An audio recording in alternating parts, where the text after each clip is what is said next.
242180054 dari kelas 2B. Next.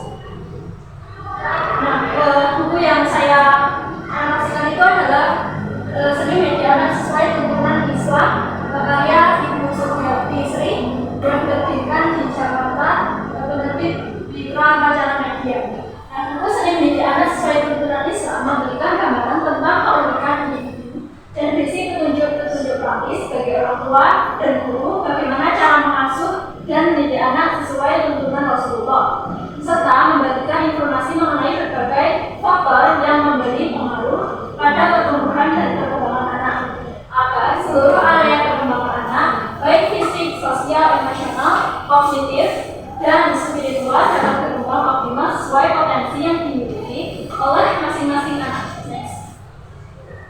Nah, isi buku itu ada 11 yang sudah saya rangkum satu persatu di sini. Yang bab pertama, benarkah anak aset masa depan? Bab pertama dari buku ini membuka pemahaman bahwa anak bukan hanya sekedar titipan ataupun perangkat keluarga, tapi aset berharga masa depan yang akan menentukan arah peradaban. Penulis dengan bijak menekankan bahwa peran orang tua sangat penting dalam membentuk karakter, iman, dan akhlak anak-anak sejak dini. Orang tua perlu menanamkan keteladanan, pendidikan, dan bimbingan serta arahan kepada anaknya. Pendidiknya sesuai tuntunan Islam agar anaknya selain sukses di dunia juga membawa sukses di akhirat bagi dirinya dan orang tua. Pesan paling penting dari bab ini adalah orang tua adalah madrasah pertama. Jika peran ini gagal dijalankan, pendidikan di rumah akan berjalan bijak. Maka anak yang saleh bukanlah sebuah kebetulan, melainkan buah dari keteladanan dan cinta yang konsisten. Nah, di bab kedua ini, benarkah kecerdasan anak itu hanya dari keturunan ataupun keteladanan? Pada bab kedua ini, penulis menjelaskan bahwa setiap anak memiliki kecerdasan berbeda. Kecerdasan anak yang diklaim sebagai bawaan turunan tidak semuanya benar. Banyak faktor yang mempengaruhi kecerdasan anak, salah satunya bagaimana seorang tua mendidik, membimbing, dan menemukan kecerdasan anaknya.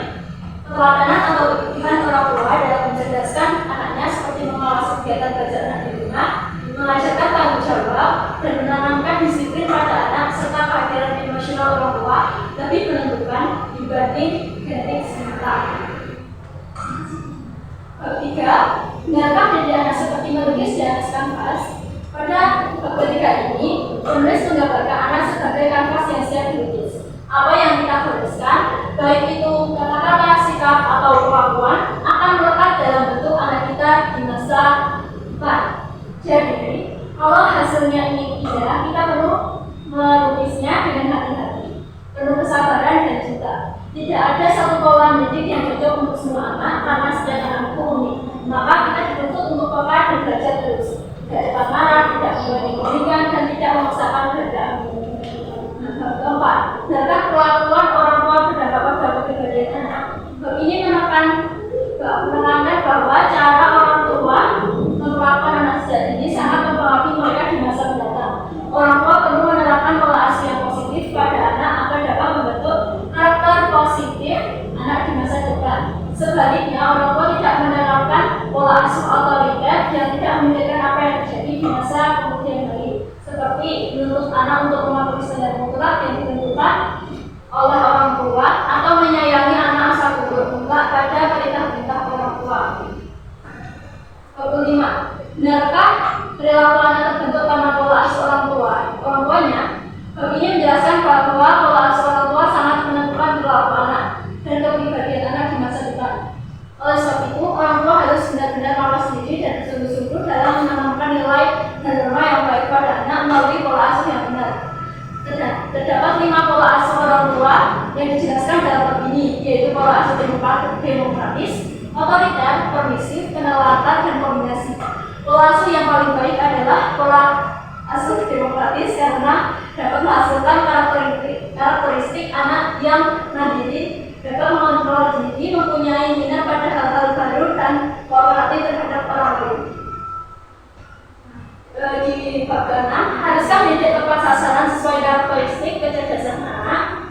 Dalam bab ini menekankan bahwa tidak semua anak memiliki kecerdasan yang sama, sehingga cara mendidiknya perlu disesuaikan. Orang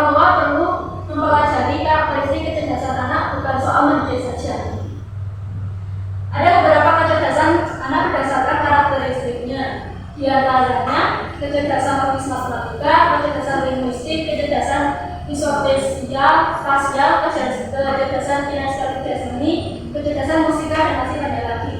Dengan mengetahui karakteristiknya, orang tua akan lebih smart dalam memberi arahan pada anak sehingga pendidikan yang diberikan anak tadi tepat sasaran. Bab 7. Apa saja kiat jitu menuju kesuksesan anak? Bab ini membahas langkah-langkah penting yang bisa dilakukan oleh orang tua agar anak tumbuh sukses.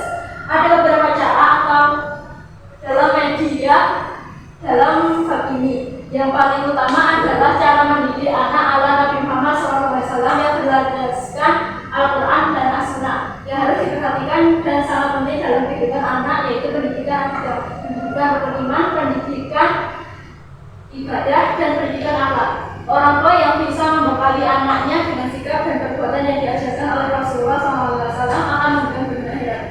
Beberapa mampukah seorang ibu yang bekerja meraih sukses dalam mendidik anak? Pada ini penulis membantah anggapan bahwa ibu yang bekerja tidak bisa sukses dalam mendidik anak. Seorang ibu bisa sukses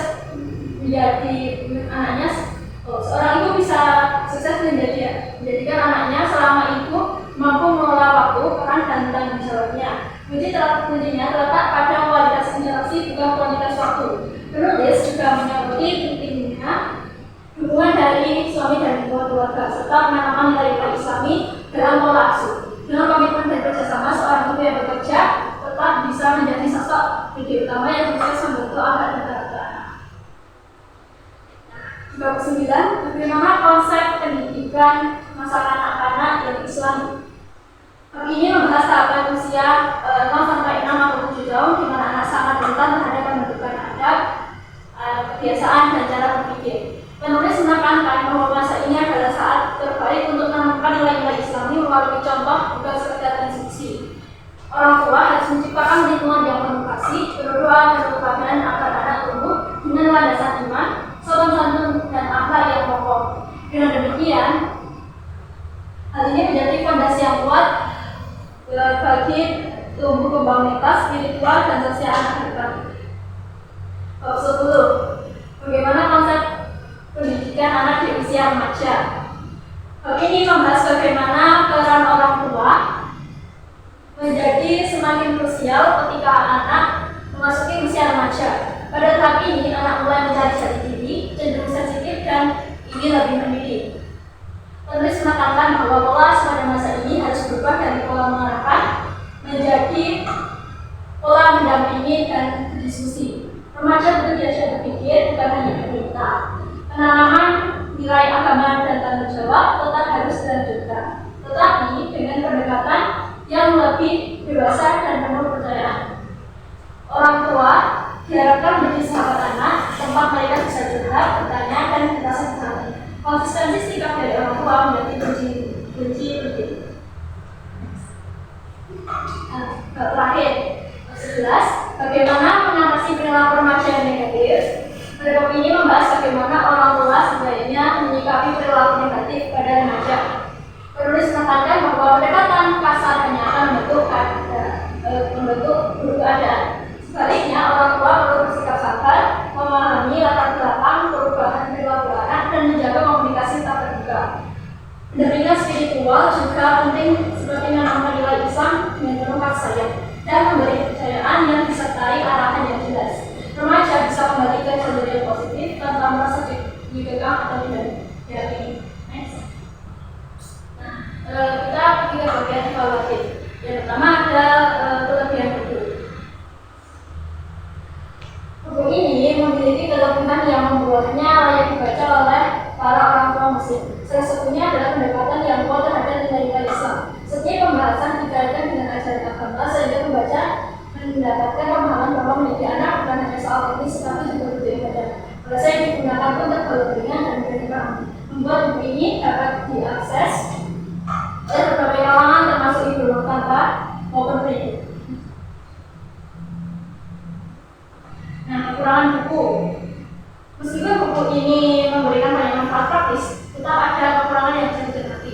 Salah satunya adalah kecenderungan penyampaian yang lebih bersifat deskriptif dan naratif, tanpa banyak dukungan data empiris atau hasil penelitian penyampaian.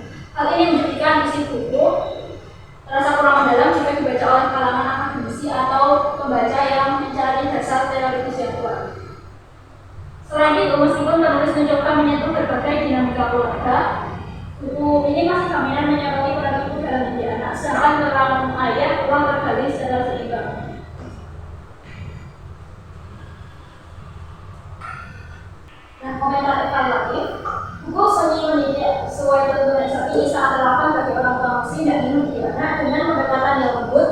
dipahami. Gaya bahasanya ringan, mudah dipahami, dan tidak menggurui. Penulis menyampaikan nilai-nilai penting dalam pemasukan dengan cara yang mudah. Namun, ini cenderung kurang dalam penyajian data ilmiah dan masih lebih menekankan peran ibu dibanding ayah. Meski demikian, kita berupaya menjadikan panduan awal untuk membangun pola asuh yang lebih sadar, sabar, dan sesuai dengan tuntunan agama. Nah, sebelum saya mengakhiri sesi presentasi ini, apakah ada yang ingin ditanyakan? Terima kasih atas waktu yang telah diberikan kepada saya. Jadi pertanyaannya itu, apakah pendekatan Islami dalam mendidik anak yang disampaikan masih relevan pada zaman kita sekarang ini? Baik, terima kasih. Ya, pendekatan Islami dalam ini tetap relevan karena menekankan nilai-nilai universal seperti kejujuran, tanggung jawab, dan kasih sayang yang dibutuhkan di zaman apapun. Namun, penerapannya perlu disesuaikan dengan konteks kekinian, seperti memahami dunia digital anak dan mendampingi mereka secara aktif agar nilai-nilai tersebut tetap hidup di tengah arus informasi yang cepat dan bebas. Selanjutnya, silakan. Ya. Sebelumnya perkenalkan nama saya Dela Tiga dengan NIM 2421815 dari kelas Bode. Izin bertanya, apakah fokus yang dominan pada peran ibu dalam mendidik anak mencerminkan pandangan yang kurang seimbang dalam konteks keluarga modern? Baik, saya akan menjawab pertanyaan tersebut. Sebagian besar isi buku memang menekankan peran ibu, sehingga terkesan kurang seimbang. Dalam keluarga modern, peran ayah juga sangat penting dan seharusnya kita lakukan lebih aktif dalam proses pengasuhan. Pandangan ini perlu dilengkapi dengan perspektif yang mendorong kerjasama antar ayah dan ibu agar pendidikan anak lebih holistik dan adil secara